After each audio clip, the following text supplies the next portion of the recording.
Happy New Year, Universal's fans!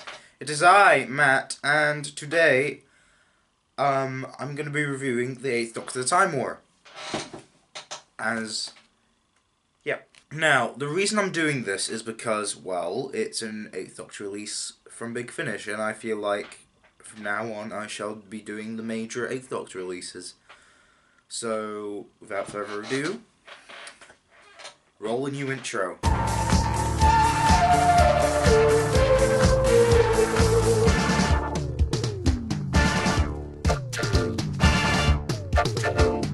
Doctor Time War Series 1 is the 5th Time War box set from Big Finish Productions. It was released in October of 2017. It stars Paul McGann as the Doctor, Raki Thakrar as Bliss, Jacqueline Pierce as Cardinal Illustra, and Nicholas Briggs as the Daleks. It was written by John Dorney and Matt Fitton and directed by Ken Bentley. Up first is the Starship of Theseus, written by John Dorney, and yeah, it's a John Dorney opener. So it's automatically a 10 out of 10. I know. Quick review.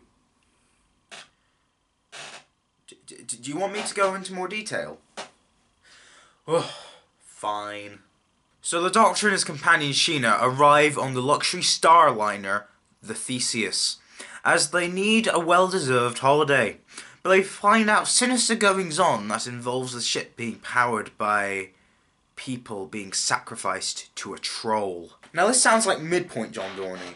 I say midpoint John Dorney as he really has two settings: comedy and just regular drama. The story feels like the latter, but has ideas from the former. But this audio does something you don't expect. As you may be aware, there's this thing called the Time War going on. You might have heard of it. It's on the box art. Anyways, Big Finish think a time war is a war with time as the battlefield, i.e., time could change due to war being hell. This is good, as it's an interesting idea. Unlike Daleks and Time Lords shooting lasers at each other on Gallifrey like Moffat thinks. Back to great ideas about time stuff. Basically, in the story, events that we have witnessed have changed due to the Time War ravaging it within that area of space. It starts off with little things like the companion being completely different every few minutes. Well, I say little, but seeing as how the characters are largely the same, just with different names and different actors who all have the same accent, I'm calling it a little change. But then there are bigger changes, such as the Theseus being a ship full of refugees, people fading in and out of existence, and the TARDIS being in a completely different place from where the Doctor parked it. And then, because of all the things that are going on, it seems like the Doctor's companion has not accompanied the Doctor in the first place and just doesn't exist. Don't worry though, a new companion in the form of Bliss comes in and kills a few Daleks. Oh yeah, the Daleks come in and kill everyone. This might as well be called Brutality of the Daleks while we're at it, as they are searching for the Doctor, or they seem to be. And they don't need any prisoners, so they just murder everyone.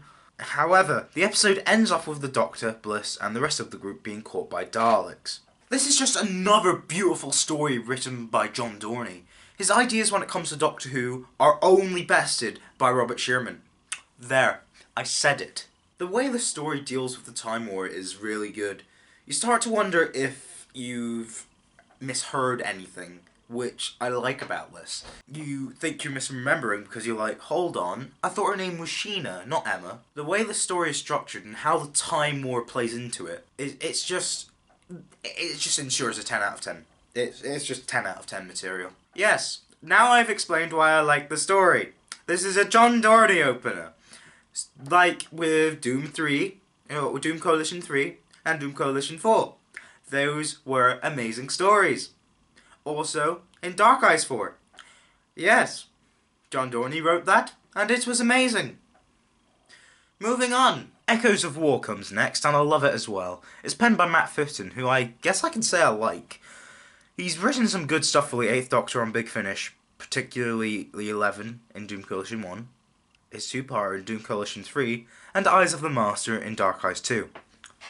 However, Echoes of War is probably my favourite Fitton script for the 8th Doctor I've heard so far. It starts off where the Starship of Theseus left off. The planet is experiencing a time distortion, causing its plant life to decay and regrow every few minutes. And it also causes the Dalek that has captured the Doctor and co. to have amnesia. Thank Rassilon it's not the 8th Doctor this time. Seriously, the amount of times he has amnesia.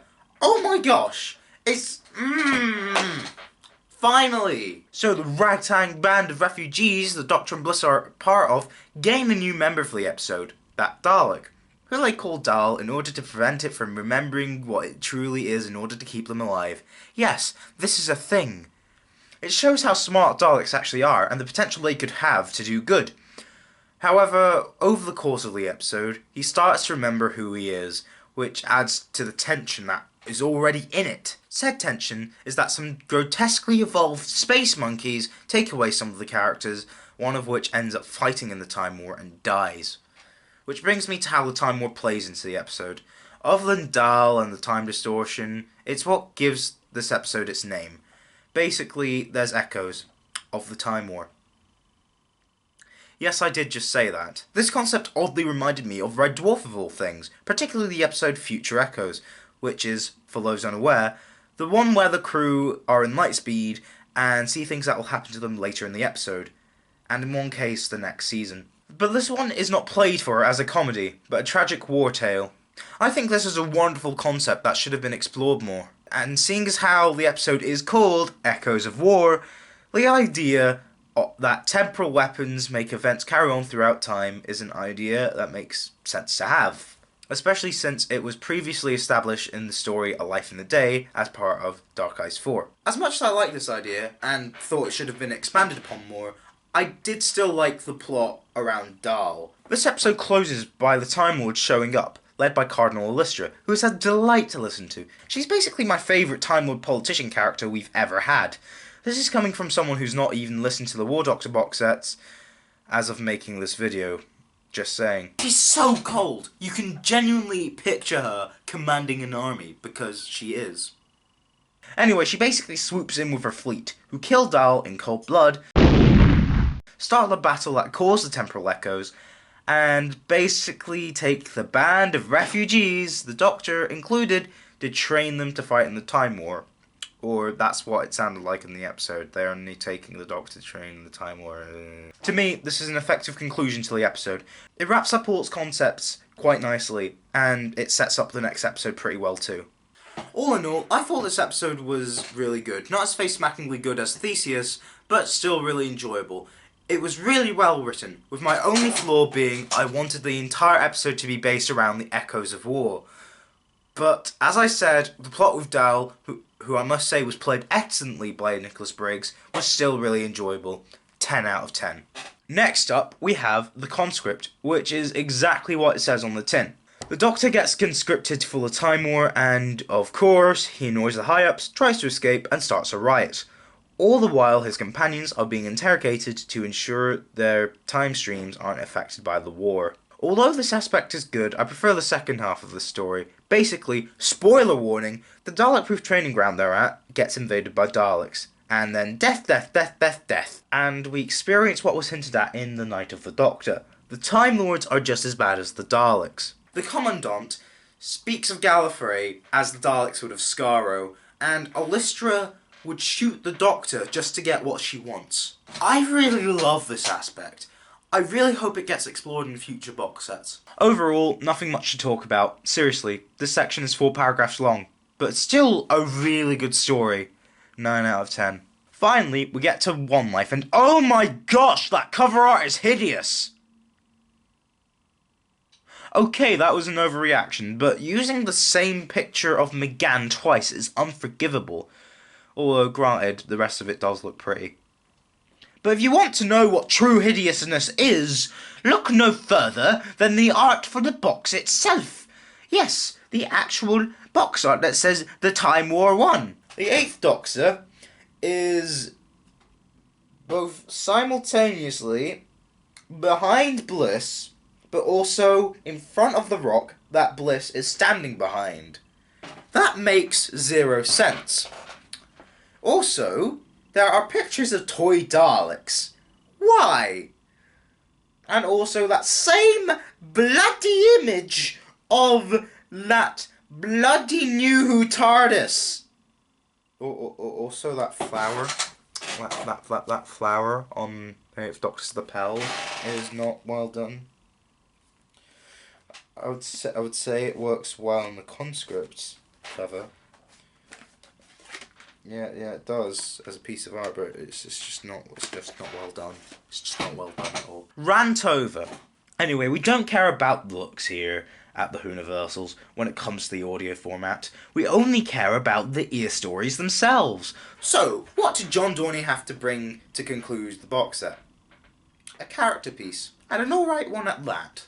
Well, it does its job, as the characters in question feel really real. Their story arc does come to an effective conclusion. However, the story does drag a bit, mainly because it feels like it should have been half an hour long. Yeah, this is the exact opposite of Needs More Time syndrome.